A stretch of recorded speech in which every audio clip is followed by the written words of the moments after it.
Hello students, आप सबका मेरे यूट्यूब चैनल शिक्षा एजुकेशन ऐप पर स्वागत है। बच्चों, जो आज हम पढ़ने जा रहे हैं वो हम पढ़ने जा रहे हैं टाइप्स ऑफ रिएक्शन, मतलब कि अभिक्रिया के प्रकार। बच्चों, इस टॉपिक के हमने एक पार्ट पहले पूरा कर चुके हैं। उसके अंदर मैं आपको 4 पॉइंट समझाए थे। वो बच्चों क्या होगा, उसे पढ़ने के लिए आपको हमारे आई आइकन पे आप क्लिक करके पढ़ सकते हो। ठीक है बच्चों, तो पार्ट 2 में आज हम क्या करेंगे, पार्ट 2 में आज हम दो ही रिएक्शन के बारे में पढ़ेंगे। वे कौन कौन सी होगी, एक अपचयन होगी, एक उपचयन होगी। अपचयन रिएक्शन को इंग्लिश में क्या बोलते हैं बच्चे? अपचयन को बोलते हैं रिडक्शन रिएक्शन, और उपचयन को क्या बोलते हैं? उपचयन को बोलते हैं ऑक्सीडेशन रिएक्शन। आओ बच्चों टॉपिक शुरू करते हैं अपना। ऑक्सीडेशन और रिडक्शन रिएक्शन होती क्या है? सबसे पहले क्या बात करेंगे हम? सबसे पहले बात करेंगे हम उपचयन के बारे में। उपचयन को इंग्लिश में क्या बोलते हैं? उपचयन को इंग्लिश में बोलते हैं ऑक्सीडेशन। ऑक्सीडेशन। और अपचयन अभिक्रिया दूसरी हमारी क्या होगी? अपचयन अभिक्रिया। अपचयन अभिक्रिया।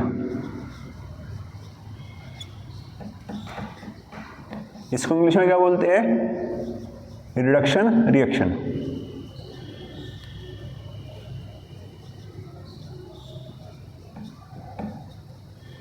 ये भी क्या होगी हमारी? ये होगी उपचयन अभिक्रिया।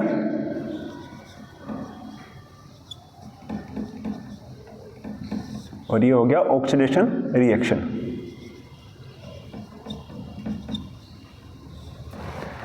तो बच्चों, सबसे पहले हम उपचयन के बारे में आपको मैं बताता हूं। उपचयन अभिक्रिया में क्या होता है? उपचयन अभिक्रिया में आपका क्या होगा, मैं आपको दो तरीके की डेफिनेशन इसके अंदर दूंगा, दो परिभाषाएं बताऊंगा, उपचयन में भी और अपचयन में भी, कि उपचयन किस तरह से कार्य करता है और अपचयन किस तरीके से कार्य करता है। उपचयन में क्या होगा बच्चों? उपचयन में होगा कि आपकी जो ऑक्सीजन में होगी, ऑक्सीजन की आपकी किसी अभिक्रिया के अंदर ऑक्सीजन में वृद्धि हो और हाइड्रोजन की ह्रास हो। ह्रास का मतलब क्या हो गया? कमी हो, कि ऑक्सीजन की वृद्धि हो, ऑक्सीजन बढ़े आपकी और हाइड्रोजन कम हो। उस अभिक्रिया को क्या बोलेंगे? उस अभिक्रिया को बोलेंगे उपचयन अभिक्रिया या फिर ऑक्सीडेशन रिएक्शन। और आपकी तो अपचयन में क्या होगा बच्चों? अपचयन में होगा कि आपकी ऑक्सीजन के अंदर ऑक्सीजन में आपकी कमी होगी और हाइड्रोजन में आपकी वृद्धि होगी। जस्ट बिल्कुल आपका उपचयन का उल्टा आपकी अपचयन अभिक्रिया होती है। ठीक है बच्चों, और बच्चों टॉपिक शुरू करते हैं उपचयन अभिक्रिया के बारे में, कि उपचयन अभिक्रिया क्या होती है। पहला टॉपिक क्या है हमारा? सबसे पहला टॉपिक है उपचयन अभिक्रिया। उपचयन अभिक्रिया।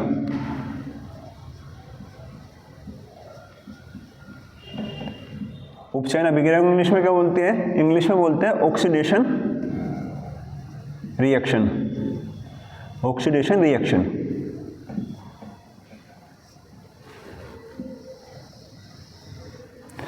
तो बच्चों, ऑक्सीडेशन रिएक्शन क्या होती है? मैंने आपको अभी समझाया कि जब तुम्हारी किसी पदार्थ के अंदर ऑक्सीजन की वृद्धि हो जाए और हाइड्रोजन की कमी हो जाए तो उसको क्या बोलेंगे? ऑक्सीडेशन रिएक्शन बोलेंगे, ये फिर उपचयन अभिक्रिया बोलेंगे। और बच्चों इसकी परिभाषा लिखते हैं। सबसे पहले वन परिभाषा क्या होगी? वे अभिक्रियाएं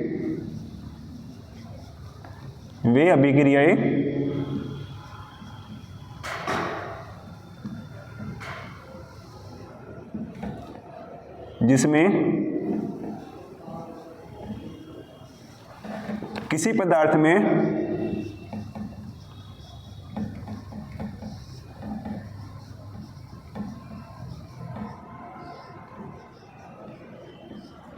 ऑक्सीजन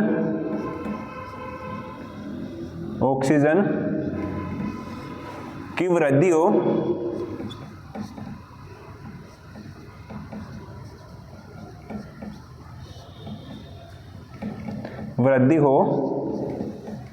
या हाइड्रोजन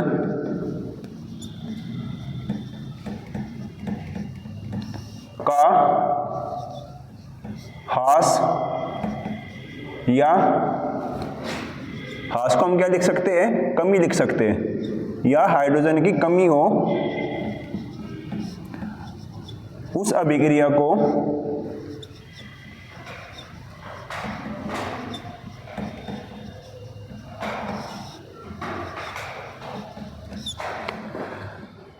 उपचयन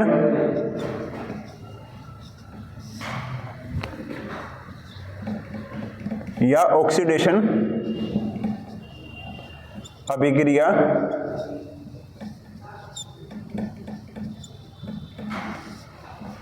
कहते हैं।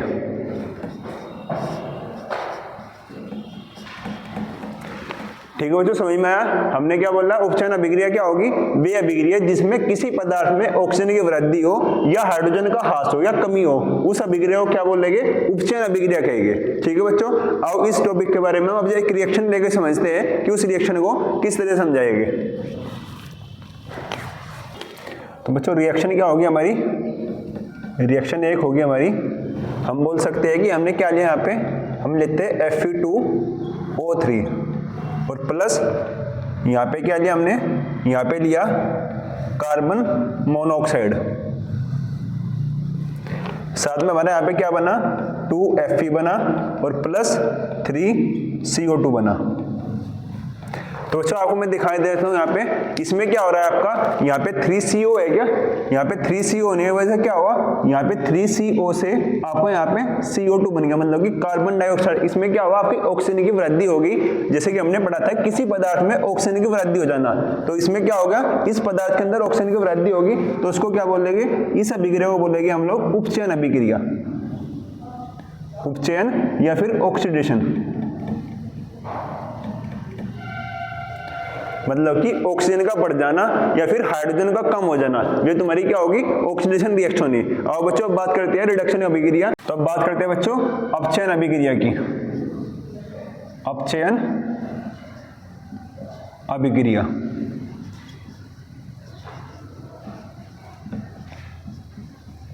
अपचयन अभिक्रिया को इंग्लिश में क्या बोल लेंगे, अपचयन अभिक्रिया को इंग्लिश में बोल लेंगे रिडक्शन रिएक्शन, रिडक्शन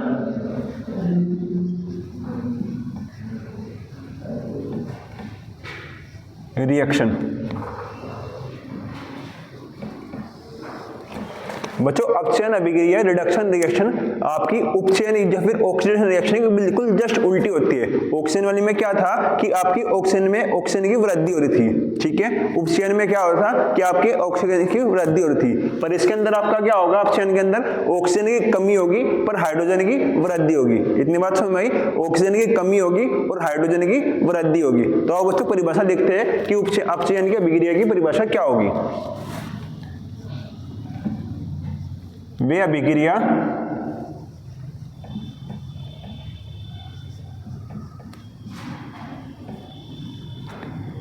जिसमें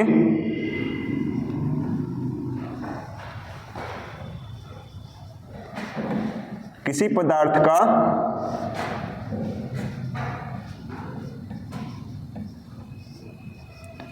किसी पदार्थ में ऑक्सीजन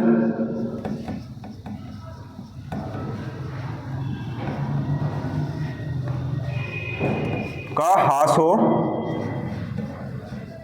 ह्रास या आप कमी लिख सकते हो, कमी हो और हाइड्रोजन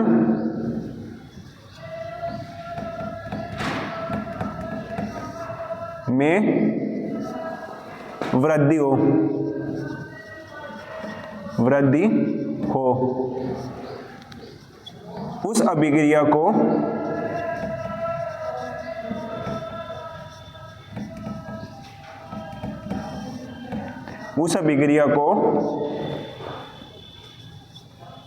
अपचयन या रिडक्शन अभिक्रिया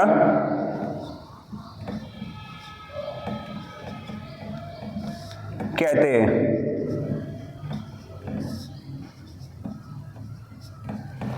ठीक है बच्चों, मैंने क्या लिखा, वे अभिक्रियाएं जिसमें किसी पदार्थ की में ऑक्सीजन का ह्रास हो या हाइड्रोजन की वृद्धि हो, मतलब ऑक्सीजन की वृद्धि होगी तुम्हारी और हाइड्रोजन की कमी होगी, उस अभिक्रिया को क्या बोलेंगे, अपचयन अभिक्रिया कहेंगे। बच्चों अपचयन अभिक्रिया और उपचयन अभिक्रिया दोनों मिलके क्या बनाते हैं, दोनों मिलके एक रिडॉक्स अभिक्रिया बनाते हैं। जब मैं इसको आपके लिए लिखता हूं, नोट डाउन करता हूं कि रिडॉक्स अभिक्रिया, रिडॉक्स रिएक्शन क्या होगी, रिडॉक्स रिएक्शन होगी आपकी अपचयन अभिक्रिया,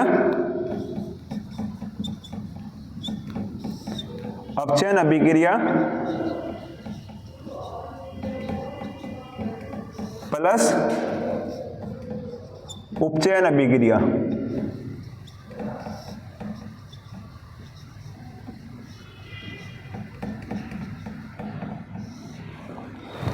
ये क्या लिखा बच्चों मैंने लिखा है कि जिस अभिक्रिया में उपचयन और अपचयन दोनों की दोनों अभिक्रिया एक साथ हो उस अभिक्रिया को क्या बोलेंगे, रेडॉक्स अभिक्रिया बोलेंगे, अपचयन उपचयन अभिक्रिया वाले को। ठीक है बच्चों, तो बच्चों रेडॉक्स रिएक्शन समझ में आया आपको। और रेडॉक्स रिएक्शन के बारे में एक बार लिख के बताते हैं आपको परिभाषा क्या होगी रेडॉक्स रिएक्शन की। ठीक है बच्चों,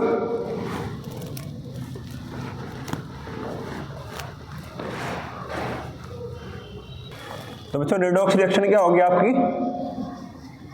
रेडॉक्स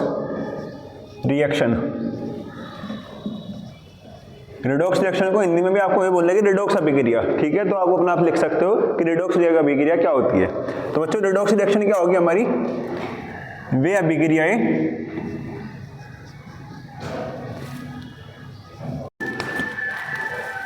अभिक्रियाएं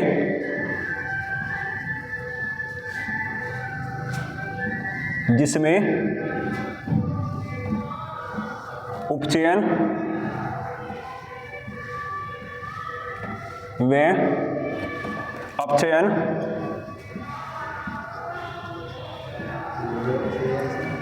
अभिक्रिया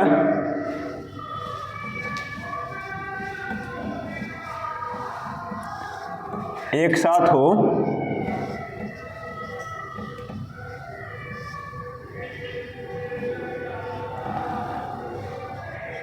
उस अभिक्रिया को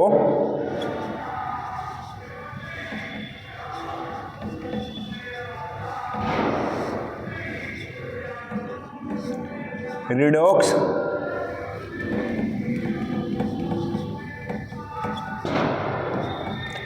अभिक्रिया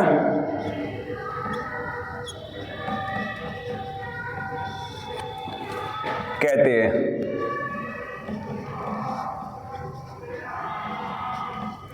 ठीक है बच्चों, आपको समझ में आया रेडॉक्स अभिक्रिया क्या होगी, वे अभिक्रिया जिसमें उपचयन व अपचयन अभिक्रिया दोनों एक साथ हो उस अभिक्रिया को रेडॉक्स अभिक्रिया कहेंगे। आओ बच्चों एक रिएक्शन के बारे में थ्रू समझते हैं कि रेडॉक्स अभिक्रिया क्या होती है।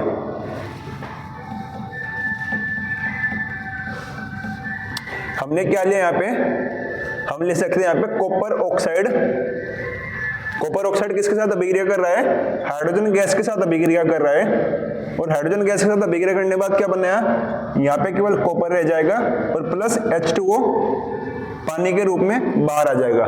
तो बच्चों आप क्या देख रहे हो, यहाँ पे कॉपर ऑक्साइड हमने लिया है, ये हाइड्रोजन गैस होगी। जब कॉपर ऑक्साइड के साथ हाइड्रोजन गैस अभिक्रिया करती है तो आपका कॉपर और H2O के फॉर्म में पानी बाहर निकल जाता है। ठीक है बच्चों, अब मैं आपको बताता हूँ इसके अंदर कहाँ पे अपचयन और कहाँ पे आपका उपचयन अभिक्रिया हुई है। मैंने अभी आपको क्या समझाया था, उपचयन अभिक्रिया में क्या होगा आपका कि आपकी ऑक्सीजन में वृद्धि होगी और हाइड्रोजन का ह्रास होगा। तो इसमें क्या होगा बच्चों, ये H2 के साथ आपका ऑक्सीजन जुड़ा है क्या, मतलब कि आपका पानी के साथ आपका हाइड्रोजन के साथ ऑक्सीजन जुड़ गया, मतलब कि ऑक्सीजन की वृद्धि होगी। तो उसको क्या बोलोगे आप, इसको बोलोगे आप उपचयन अभिक्रिया। और यहाँ पे क्या होगा बच्चों, इस निचले वाले पार्ट में कॉपर ऑक्साइड में से कॉपर की जो बना है आपका, इसके अंदर क्या होगा आपका ऑक्सीजन की कमी हो गई है, ऑक्सीजन की ह्रास हो गया है। ठीक है, तो इसके अंदर आपका क्या होगा, इस प्रोसेस के अंदर आपका होगा अपचयन अभिक्रिया। आई बात समझ में बच्चों, इन दोनों ही रिएक्शन के क्या बोलेंगे, इस रिएक्शन को क्या बोलेंगे आपका जिसके अंदर उपचयन और अपचयन दोनों एक साथ प्रोसेस हुए, इस रिएक्शन को बोलते हैं रेडॉक्स अभिक्रिया। रेडॉक्स अभिक्रिया कह सकते हो या फिर आप रेडॉक्स रिएक्शन बोल सकते हो। ठीक है बच्चों, आपको उपचयन अपचयन का टॉपिक समझ में आया। आज हम उपचयन और अपचयन ही बात करते हैं इस पार्ट के अंदर। नेक्स्ट पार्ट पढ़ने के लिए आपको पार्ट 3 में आपको मैं नई रिएक्शन समझाऊंगा कि उसके अंदर आपकी और क्या रिएक्शन होगी। ठीक है बच्चों, थैंक यू।